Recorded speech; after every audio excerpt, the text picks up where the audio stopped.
don't think he's a monster, but he sure bent that rod. Ooh, he's fighting. Look at those head shakes. Oh my God.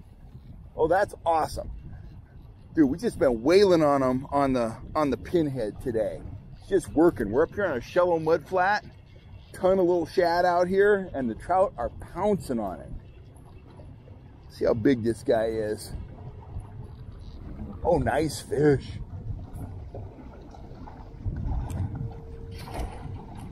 Nice. Another good fish on the pinhead right there. That one was all chrome pinhead. We'll get that hook out of that guy and get him revived and get him back in the water. Nice. Good deal.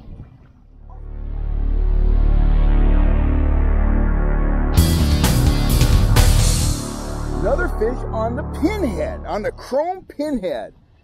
I don't think that was a minute, guys. Maybe a minute.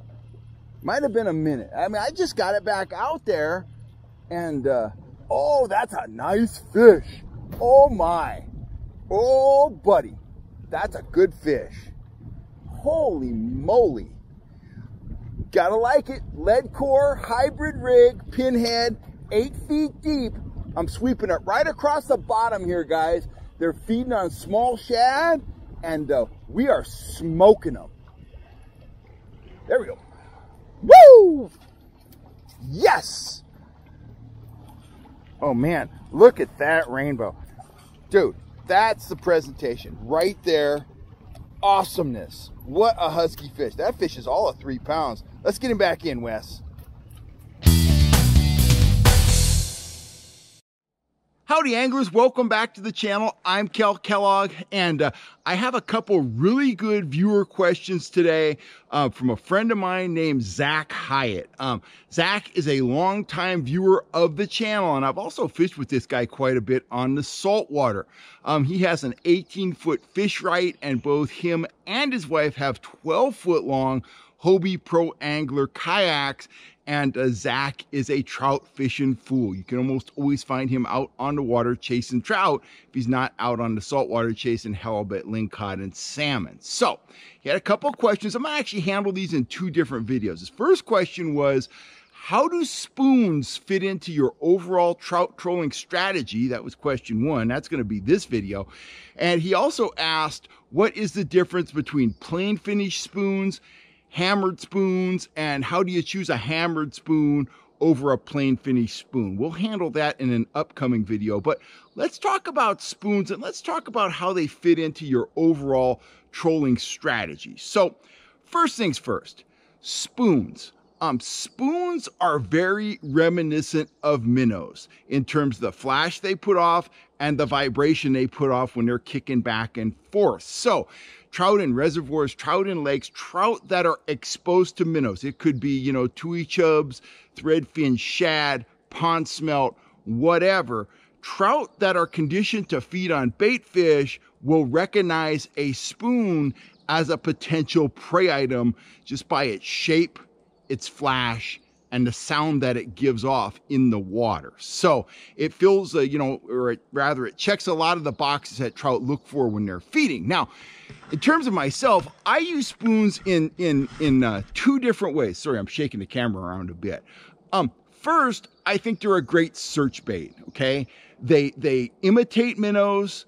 You can troll them quickly. It's something that the trout are fairly likely to hit. So as a result, you can go out first thing in the morning, you can troll fast, you can cover water, you can identify likely areas that are holding fish, you can identify, you know, are the fish in open water, are they holding on structure, and you can quickly take their temperature. If they're hitting spoons, if they're grabbing spoons, those fish are willing to chase, and you know, as a result, those fish are much easier to catch.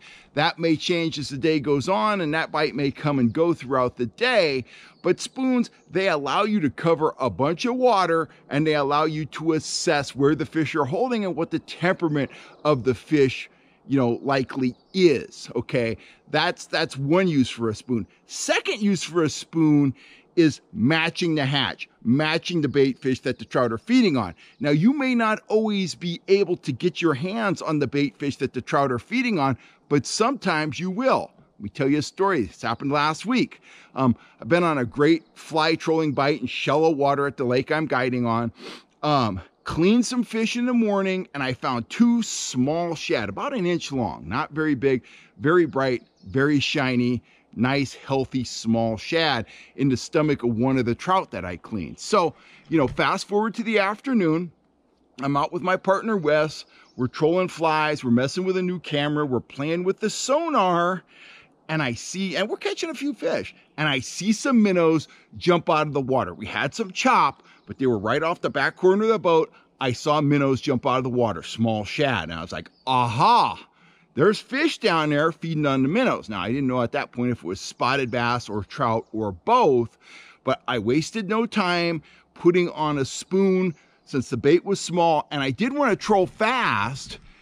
I reached for a pinhead, a chrome pinhead. I thought that was a pretty good match. We were trolling anywhere from about 2.5 to 2.7 miles an hour. So we were trolling too fast for something like a Trigger Junior or a micro trigger spoon. So I grabbed the pinhead, rigged up 2 rods with pinheads, and the bite was pretty much wide open because I was matching what those trout were feeding on. I was swinging that spoon or those spoons, a foot or 2 off the bottom in shallow water.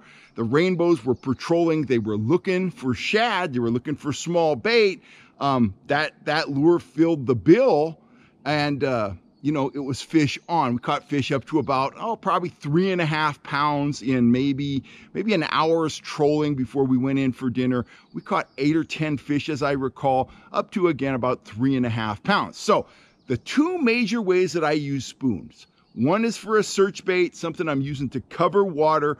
I'm searching for fish. I'm searching for areas that are holding fish. The other way I use them is to match the hatch. If I can identify what type of bait fish the trout are feeding on, I will try to match the speed, the coloration of those minnows, put that lure in front of the trout, and often as not, it's fish on because spoons are an outstanding bait fish imitation.